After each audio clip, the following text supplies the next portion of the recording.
I'm not so perfect, baby, yeah, you are. Come right, come right. Hey guys, what's going on? Today I wanted to talk about the biggest obstacle that I've sort of hit lately that I've, been striving to overcome.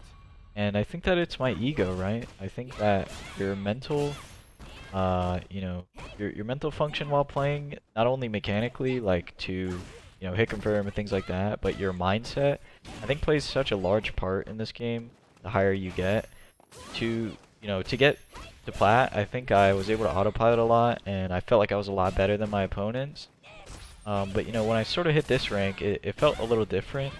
It felt like that attitude of me being better than my opponent sort of didn't apply all the time, and it's really messed up my game a lot, right? Because I feel like I'm better.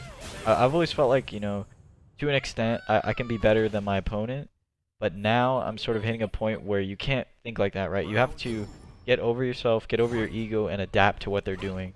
Um, and I think that might be what is part of why people start plateauing, right? Is that inability to kill your ego and to feed your brain the knowledge that it needs, right? And the mindset that you need. Uh, I think that what my ego issue comes from is playing. I play a lot of high level players in battle lounges and stuff, and I get humbled very quick, right? And it sort of kills your ego. It makes you realize how much you have to learn and where you want to be, or how much you have to learn to be where you want to be. But then training with those players, I go into ranked and I sort of run, like I'll run through people, right? Because I'm training at a higher level and I'm understanding the game at a different level than some players. Obviously, there's players in plat and stuff that are very good and they're better than me still, but it's hard to accept that sometimes. But then you sort of hit like the super plats and like people that are a little bit above you that know a little bit more than you, and it's so frustrating, right? And you want to tell yourself that you're better than them, but you can't, right? So you sort of hit this mode where your ego's being killed, and then you're sort of building it back up, and you're like, oh, well, I'm the best, and I can beat this guy no matter what. And then you lose, and you're back at the bottom, right? And this constant fluctuation of being up here, then down here, and not hitting that middle point, I think for me at least, and if you relate to this, is sort of the issue. And I think that might be why people, plateau. Myself, I don't want to say myself included because I've realized that I feel like I hit a plateau every time I hit a new division, right? When I hit gold, I had such an issue beating other gold players until I played for a while, right? And you just have to accept that when you rank up, um, you're gonna dip down to where you were and dip back up a few times before it sticks. And that's something I've learned to deal with, right?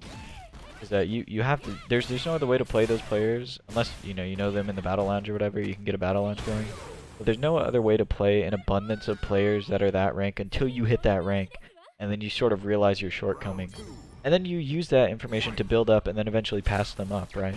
But it's that process of ranking up, ranking down, and then getting back to where you were that sort of feeds your ego, kills your ego, feeds your ego, right? And it creates this weird loop. So I think that having a good mindset, a growth mindset, to improve rather than to rank up is important. But you hear me talk about rank a lot because it's hard for me to think that way sometimes. But it's definitely something that is way more constructive than trying to get fake points on the on the rank system, right? Playing to improve will get you so much further than playing to get a fake rank or whatever. And the way that it was explained to me is like, why would you want a rank that you don't deserve, right? If you can't beat people at that rank and you keep getting demoted, then you don't deserve the rank, right? You have to work for it.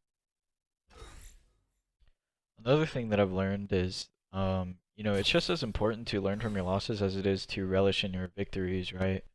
Um, Too often do I go on a win streak in ranked, or whatever, and I finally lose, and I'm so angry that I lost, but I'm not taking the time to realize everything that I built up to that point, you know?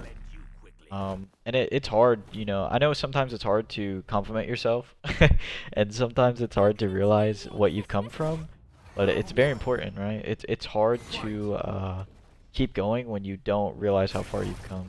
So that's something I'm working on too, is a growth mindset, keeping my ego in check, right? Making sure I'm not disrespecting my opponent's play, and you know, blaming everything on gimmicks, right? That was a big thing for me mentally, is like, oh well, this guy's only winning because he's abusing a gimmick. But he's not, right? He's abusing, maybe he is abusing a gimmick, but it's because you don't know how to deal with it. So that, I mean, he's a smart player, right? He's gonna use what works because you don't know how to deal with it, and you have to respect that. And you have to go in training mode, and you have to figure out how to beat, you know, whatever option he's abusing, right? So it's just knowing your strengths and weaknesses, and you know, recognizing your strengths and then working on your weaknesses, I should say, and then watching, you know, your highlights, your lowlights, and balancing that out, right? Watching your losses all the time is like counterintuitive, right? You're gonna watch your losses all the time, which is important, right? You need to watch your losses to figure out how you know, what you could do better and how you were getting hit.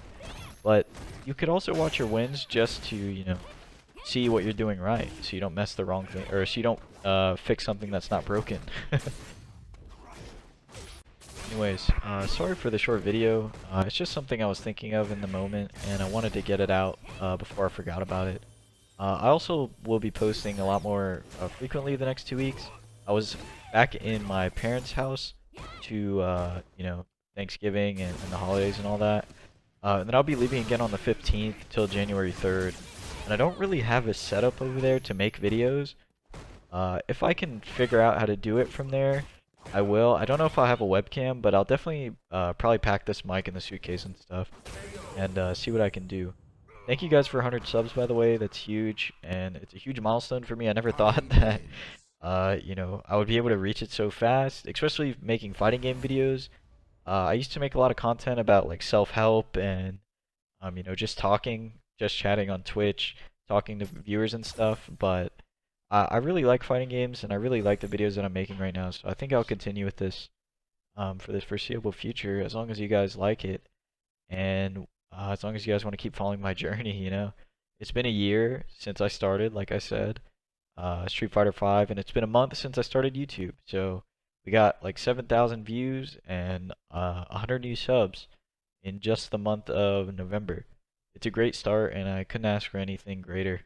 Thank you guys so much, and I hope you have a great day.